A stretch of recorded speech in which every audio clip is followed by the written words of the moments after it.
Ton accent, ta langue, tes origines, ce ne sont pas des handicaps à corriger. Ce sont des racines à assumer. Tu parles français mieux que certains Français. Tu connais Paris mieux que ton propre village. Tu sais le nom de tous les présidents américains, mais tu ne sais pas dire « je t'aime » dans la langue de ta mère. Et quelque part en toi, tu trouves ça normal. Au Cameroun, on a grandi avec une hiérarchie invisible. En haut, ce qui vient de l'extérieur. En bas, ce qui vient de chez nous.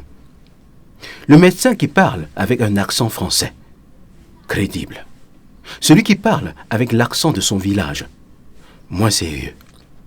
Le costume, cravate, professionnel. Le ndop, le raffia, folklore, costume, vieux temps. La musique occidentale, moderne. Le bekutsi, le bensikin, le mangambe, bruit du quartier. Et le pire, c'est qu'on transmet ça à nos enfants, sans même s'en rendre compte. On leur apprend à avoir honte de ce qu'ils sont, avant même qu'ils sachent qui ils sont. Mais d'où vient vraiment cette hiérarchie? Parce qu'elle n'est pas naturelle. Elle a été construite soigneusement, méthodiquement. Le Cameroun souffre d'un mal silencieux. L'amnésie historique. Un traitement symbolique existe désormais. Mémorialine. Prescription. Un chapitre par jour pendant 37 jours. Principe actif. Cameroun, des fantômes au pouvoir. Effets secondaires possibles. Lucidité. Émotion. Conscience. Dialogue. Ce n'est pas un livre. C'est une cure de mémoire. La colonisation ne commence pas par les armes. Elle commence par une idée simple et dévastatrice. Ce qui est là avant nous n'a pas assez de valeur pour continuer d'exister tel quel. On a donc enseigné à nos ancêtres que leur langue était des dialectes, leur savoir des superstitions, leur art des artisanats primitifs, leur chef des chefs de tribu. Et l'école a fait le reste. Pendant des décennies, elle a produit des Camerounais qui connaissent Versailles, mais pas le palais des sultans de Fumban, qui récitent Victor Hugo, mais ne peuvent pas nommer un seul poète de leur ethnie, qui savent l'histoire de la Révolution française, mais ignorent qui était Ruben Oumniobé. Aujourd'hui, la colonisation des esprits n'a plus besoin de colons pour fonctionner. On la fait tourner nous-mêmes. On se regarde avec les yeux. On se juge avec leurs critères. On s'évalue avec leurs standards. Alors, est-ce qu'on est condamné à se regarder de bas en haut?